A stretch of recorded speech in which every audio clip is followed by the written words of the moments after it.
afternoon. I changed up the intro because I was filming it, how to make the intro for a new Facebook group I'll be having. Anyhow, how are we today? Are we here? Actually, I'm just going to check that I'm online. Who knows? The way it's actually quite interesting what happens with the weather around here too. When things go cold, the internet decides that it doesn't want to cooperate. So let's see. Good. We're all good to go.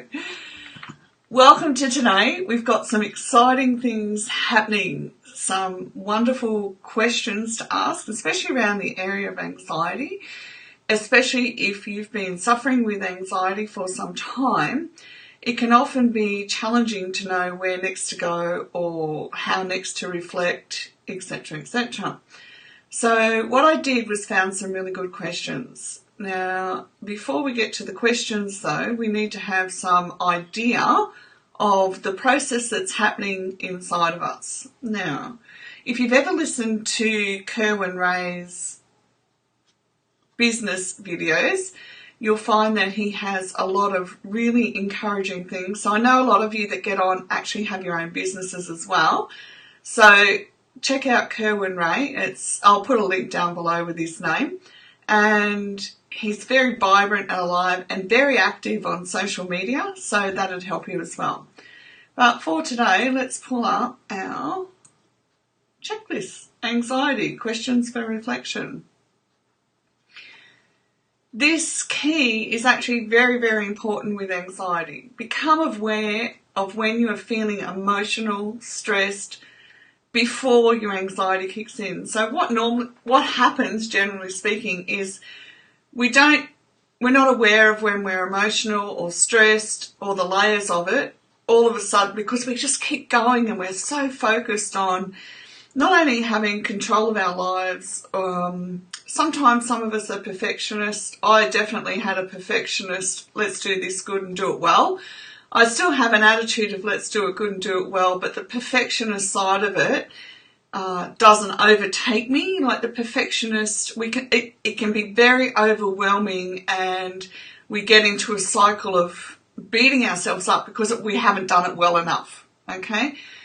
When we lose the perfectionist side of it, we will go, okay, that's good. I've enjoyed doing that and I've done it well. It may not have been exactly 100% spot on that I wanted, but I have an awareness that I'm growing into learning more and more, okay? And it leaves us open to learn more. So be aware of when you're trying to have that perfectionist attitude, go get them, etc. It can be your undoing because you actually aren't sitting back and being open to new learning.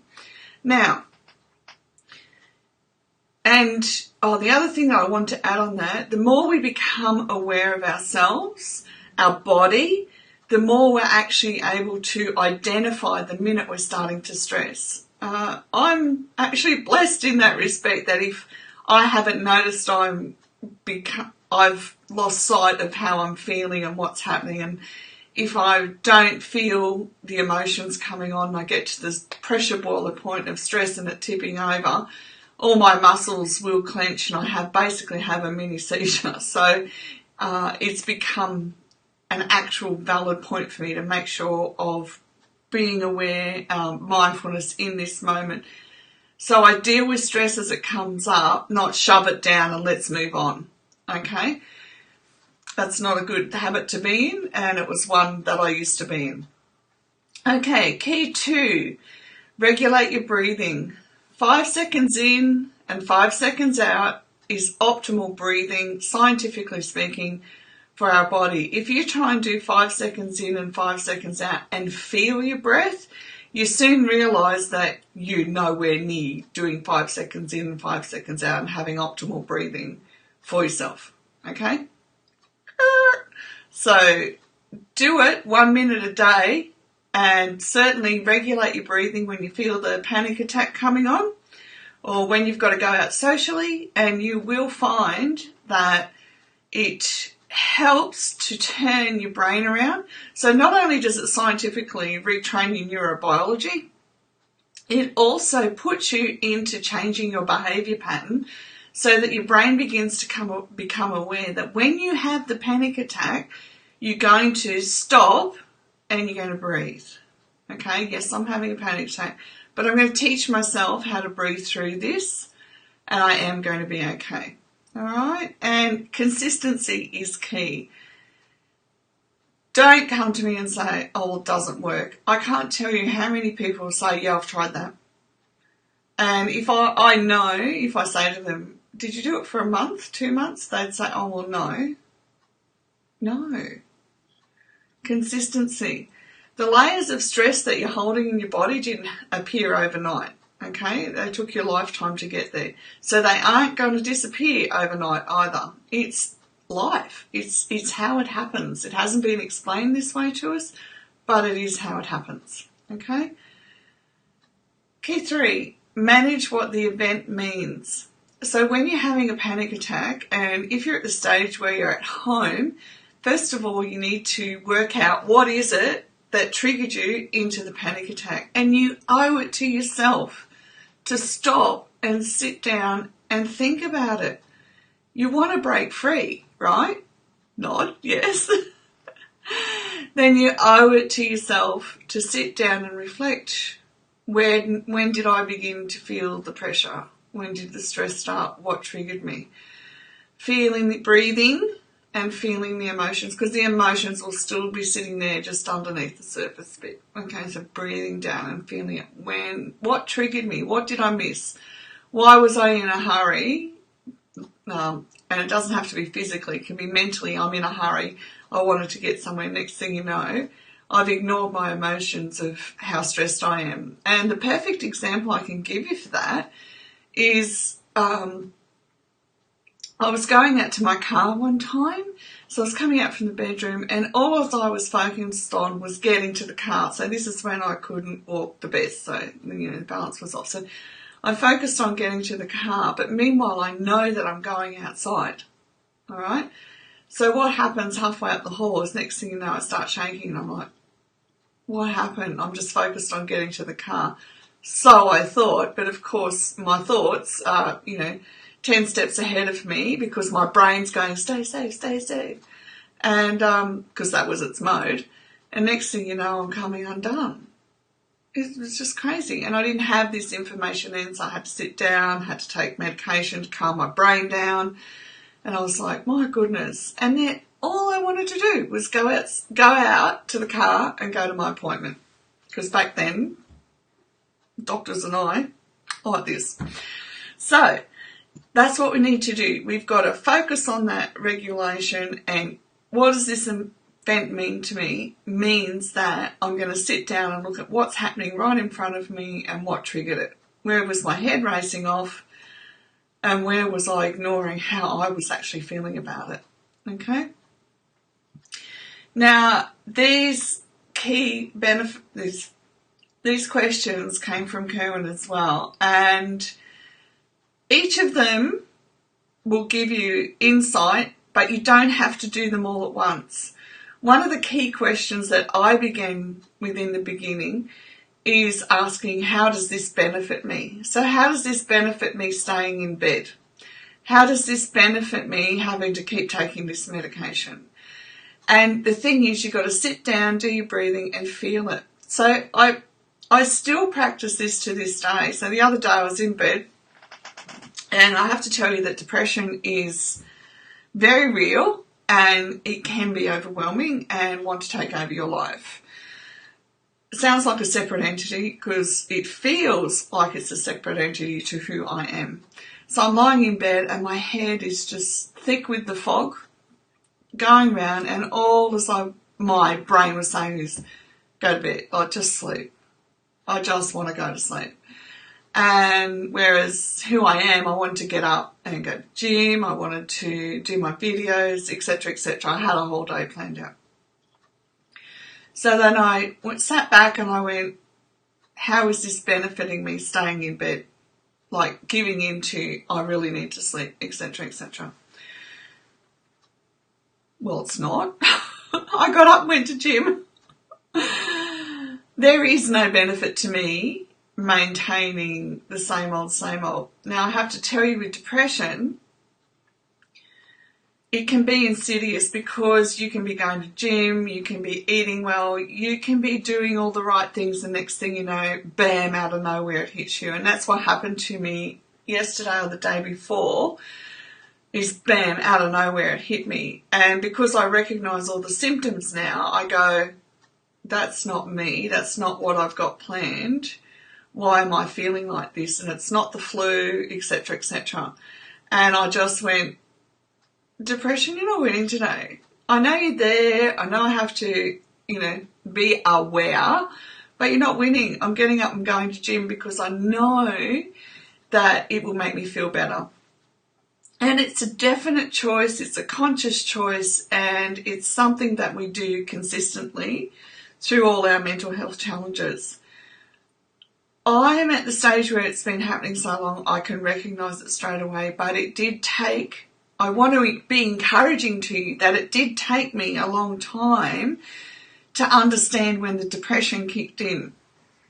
And the depression isn't because of anything who I am or I've done or the stress in my life. It literally is a mental health challenge. Like, it'll just turn up out of nowhere.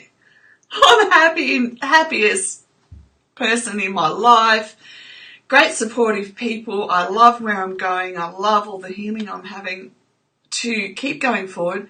The next thing you know, bam, it's there. It really is a mental health challenge. So I share this with you to be encouraging that all of a sudden, like before, I never used to realise it that quick.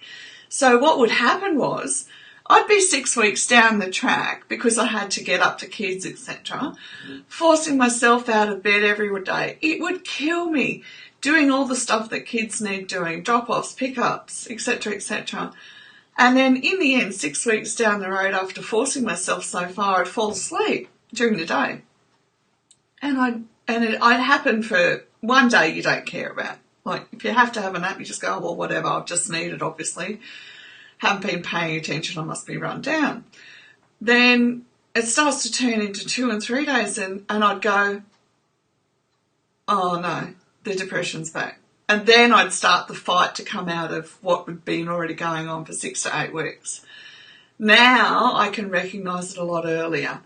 And I tell you that not to say, oh, goodies me. I tell you this to encourage you that if we keep working at it consistently, it's possible to keep recognising it quicker and quicker and quicker. And that way we get to make even healthier choices for ourselves, what we want, irrespective of the fact that we've got a mental health challenge that turns up out of nowhere. Like, literally, it literally does just turn up. But the thing is, we can learn to deal with it and overcome and live our lives too. Before I got to the stage where I could recognise that it just turned up as a thickness in my head, I'd recognise it. The stage before this was I'd recognise it as I'd feel really lethargic in my body. So I'd be going to gym each day, but then all of a sudden I'd wake up and for a few days I'd be like, what? I'm going to gym, what's the problem? Why aren't I being able to be active, more and more active? And then at one stage it even got to the point where I was eating well, doing all the right things, and yet I couldn't get up off the lounge chair. So I'd graduated from the bed to the lounge chair. And I just went, what's going on? And it drove me nuts because you're doing all the right things. Why isn't this happening? And it can be that simple key of, oh, the depression's back. Damn it. So then we start rebuilding again. Now, these questions that I want to go through now, you don't have to use all of them at all. You can just pick one each time when the anxiety hits, and you can apply it, but you do the breathing, you sit down and you feel heart and soul level what's happening for you. And it's becoming aware of what is happening, being able to be emotionally honest with yourself. Even if you can't talk to people around you, at least you're going to be able to be emotionally honest with yourself about what's happening. And if you have tears that come, let them come, okay? Let the tears come. I've already kept Kleenex in business for the next, who knows, 50 years. Kleenex and I. I'm sure you've got Kleenex and I too. But it's okay. Now, so what's the benefit of this? The anxiety attack's happening. What's the benefit of this? Well, nothing. Okay. But really, a better question for us when we're having anxiety is what's going on? Like, what is happening? Am I going to benefit from this? How will it support me? Usually we have to be honest and say it doesn't, but if that's the logic, right, you've got to get down into feeling it. Because when you feel it is when you get up and change your behaviour, okay? What's it going to give me that I didn't have before? Okay, sit down, breathe, feel it. Say, is this going to give me anything that I didn't have before? And as you feel it and you go through it, it's like, wow, this realisation that, anyhow, I'm going to leave the realisation for you. How is this going to help me move forward faster because of the experience it's giving me? Key 5. So if it's something that good that is happening, what is the drawback? What's the potential consequence of this? What's the potential downside of this? How could this possibly harm me in ways I haven't thought of before? And the key words there are, I haven't thought of before. We need to allow new thoughts into our lives, okay? Now, I want to leave it there, and I want to remind you that the simplest question you can ask yourself is, how does this benefit me? Those questions you could print out and leave for another day. But at the moment, if you write at the beginning, how does this benefit me? And feel your answer. Don't think it. The answers aren't in the logic because we've got to learn to deal with the emotional side of things first. Okay? I hope you're doing well. #replay, and thank you to all my replay viewers. I love you immensely. It's wonderful to talk with you and work with you.